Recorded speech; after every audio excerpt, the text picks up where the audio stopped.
দিনমজুর ভাইয়েরা সবাই মিলে বলতেছে যে আগে আমাদেরকে মারো, তারপরে ব্যারিস্টার সৈয়দ সাইদুল হক সুমন ভাইকে মারো। আচ্ছা, আপনারা 24 ঘন্টা আনলিমিট দিয়েছেন, যে 24 ঘন্টা পর আপনাদের পদক্ষেপ কি যদি না নেওয়া হয়? আপনাদের আমাদের সুষ্ঠু তদন্তের মাধ্যমে যে মূল হুদা ওনাকে যদি না বের করা হয়, আবার আমরা আন্দোলন চালিয়ে যাব নতুন করে। ভাই, সাদা কাপড় লাগিয়ে মাটি কেন ঘুরাচ্ছেন? আমরা সাদা কাপড় লাগাইছি ব্যারিস্টার সাইদুল হক সুমন ভাইরে মারার জন্য। একদল সন্ত্রাস বাহিনী তারা 20 কোটি টাকা দিয়ে নাকি করছে ওনাকে মারার জন্য। এই জন্য ব্যারিস্টার সাইদুল হক সুমন ভাইকে মারার আগে আমাদেরকে মারক এবং যারা শ্রমিক আছে ওনাদেরকে মারক, তারপরে ওনাকে মারতে হবে। আর না হইলে আমরা আন্দোলন চলছে এবং ভবিষ্যতে চলবে। আচ্ছা, আপনাদের দাবি পূরণ না করলে আপনারা কি করবেন? দাবি যদি পূরণ না হয় তাহলে ওই ভবিষ্যতে যারা বড় বড় ইয়েরা আছে, নেতারা আছে, ওনার মাধ্যমে আমরা পরবর্তীতে আবার কর্মসূচি করবো। আমরা এমপি সাহেব উনি নিজে পাস করার পরে বলছে যে তোমরা এমপি সাহেব বলবো না, আমারে বলবা তোমরা সুমন ভাই হিসেবে, তোমরা চির সুমন ভাই হিসেবে বলবা। ওই মানবতার পেরিওয়ালা হিসেবে উনি বাংলাদেশ সরকারের কাছে আমরা এই আকুল আবেদন, আমরা যাতে ওই ব্যারিস্টার সাইদুল হক সুমন ভাই যে হুমকিদাতা হয়েছে উনির বিচার আমরা চাই। আর বাংলাদেশের লোক বাংলাদেশের লোক মনে করেন যে শেখ মুজিবুর রহমানের আরানির পরে বাংলাদেশ কি হয়েছে না হয়েছে আমরা ময়মুরুপিরে বলতে পারবে। আর আমরা এখন দেখেন অভিগঞ্জে কি দিয়ে সব উনিরে মারছে, উনিরে মারার পরে কি হয়েছে না হয়েছে এটা আমরা কিছু বুঝতে পারতেছি। কাউকে সন্দেহ করেন নাকি? আমরা সন্দেহ কাউকে করি না। সন্দেহ যদি করতাম জানতাম আমরা মাধবপুরের লোক, আমরা যে সুমন ভাইয়ের লোক, আমরা যে আসলে জানতাম মুখে কইছে আমরা এর গর্তে নিয়ে উঠতাম, গর্তে নেওয়ার চিন্তা ভাবনা পরিকল্পনা করতেছি। যদি আমরা এমন কোন লোক জানতাম, যত বড় মোস্তানি হোক, যত বড় নেতা হোক, যত বড় কিছু হোক, এর দাঁত ভাঙা জবাব না পারতাম। আমরা ব্যারিস্টার সাইদুল হক সুমনের মতো এমপি ওই বাংলাদেশের ভিতরে কোনো লোক নাই। ব্যারিস্টার সাইদুল সুমনের মতো লোক, এমন লোক একটা হইতে পারে। আর আমি চাই যে বাংলাদেশের মধ্যে যদি ব্যারিস্টার সুমনকে যদি নিরাপত্তা দেওয়া না হয়, তারপরে কি পদক্ষেপ? ব্যারিস্টার সুমন ভাইয়ের যদি নিরাপত্তা দেওয়া না হয়, আমাদের মাধবপুরের যে শাহ মুসলিম সাহেব উনি যে কথা বলেছেন যে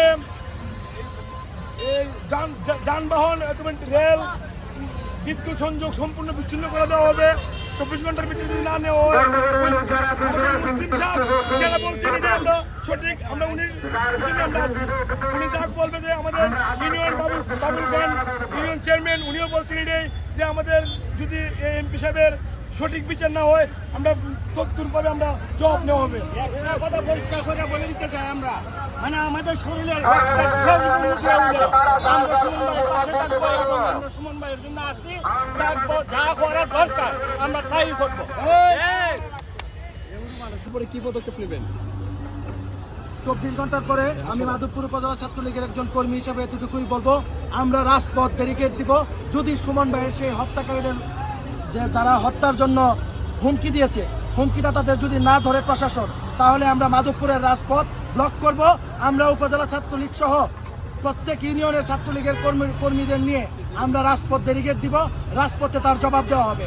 আমরা আমাদের মাননীয় সংসদ, আমাদের সম্পদ, সারা দেশের সম্পদ, আমরা এই সম্পদকে হারাতে চাই না। আমি মনে করি একজন ছাত্রলীগের নগণ্য কর্মী হিসাবে আমি যাকে ফলো করি, আমি ছাত্রলীগের অগ্রজ হিসাবে, আমি বড় ভাই হিসাবে, আমি আমার নেতা সৈয়দ সাইদুল হক সুমন ভাইয়ের যারা হত্যার হুমকিদাতা তাদের বিচার চাই এবং প্রশাসনের দৃষ্টি আকর্ষণ করছি। কাউকে সন্দেহ করেন নাকি? আসলে আমাদের অনেক কুচক্রী মহল সারা বাংলাদেশে ভালো মানুষের বিরুদ্ধে লেগে থাকে। আসলে আমি কুচক্রী মহল এবং দলের মাঝে ঘাপটি মেরে থাকা আলবদর আল শামসদেরকে আমি আসলে সন্দেহ করতেছি। সৈয়দ সাইদুল হক সুমন চাচার যদি কোনো কিছু হয় তাহলে আমরা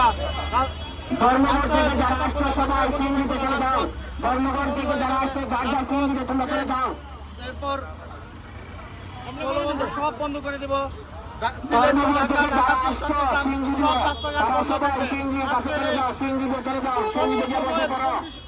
যতটুকু মানুষ আছে এটাতে আইনি ব্যবস্থা না নেওয়া হয় তাহলে এটা বড় আকার বিশাল আকারে পরিণত হবে এবং রাস্তাঘাট সবকিছু বন্ধ থাকবে। এই বলে আমার সংক্ষিপ্ত বক্তব্য শেষ করছি। জয় বাংলা, জয় বঙ্গবন্ধু। দেশের সমূহকে হুমকি দেওয়া হয়েছে, এই বিষয়ে আপনি কি বলবেন? যে আমরা ইতিমধ্যে ফেসবুকের কল্যাণে জানতে পেরেছি যে আমাদের মাননীয় সংসদ সদস্য মাধবপুর জোড়াঘাটের রত্ন তিনি ইতিমধ্যে সারা বাংলাদেশে বিপুল ভোটের মাধ্যমে ব্যালট বিপ্লবের মাধ্যমে মাননীয় সংসদ সদস্য হয়েছেন। একজন পাবলিক ফিগার হিসেবে এবং একজন মাননীয় সংসদ সদস্য হিসেবে আমি রাষ্ট্রের কাছে আবেদন করছি ওনার যেন সর্বোচ্চ নিরাপত্তা দেওয়া হয় এবং একজন সংসদ সদস্যকে একজন অফিসার ইনচার্জের মাধ্যমে সোনারগড় উপজেলার অফিসার ইনচার্জের মাধ্যমে যে হত্যাকাণ্ডের অভিযুক্ত এসেছে, যারা ইতিমধ্যে 3-4 জনের আমরা শুনলাম 3-4 জনের গ্রুপ এখানে জড়িত। এটার পিছনে আমার মনে হয় যে আন্ডারগ্রাউন্ডে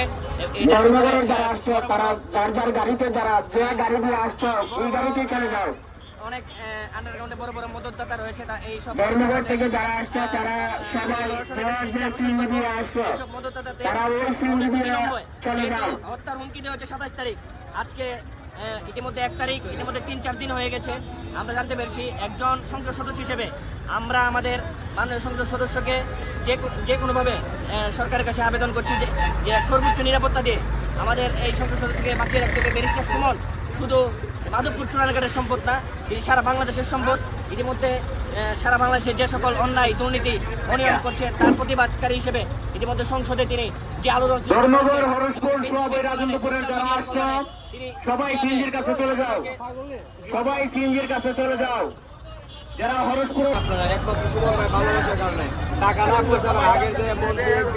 ধর্মঘট থেকে যারা সিএনজিতে আসে তারা সিএনজির কাছে চলে যাও। সিএনজিতে যে বসে পড়া ধর্মঘটের যারা আছে তারা ধর্মঘটের সিএনজিতে গিয়ে বসে পড়ো। আর যারা মোটরসাইকেল নিয়ে আসে মোটরসাইকেল নিয়ে পাম্প চলে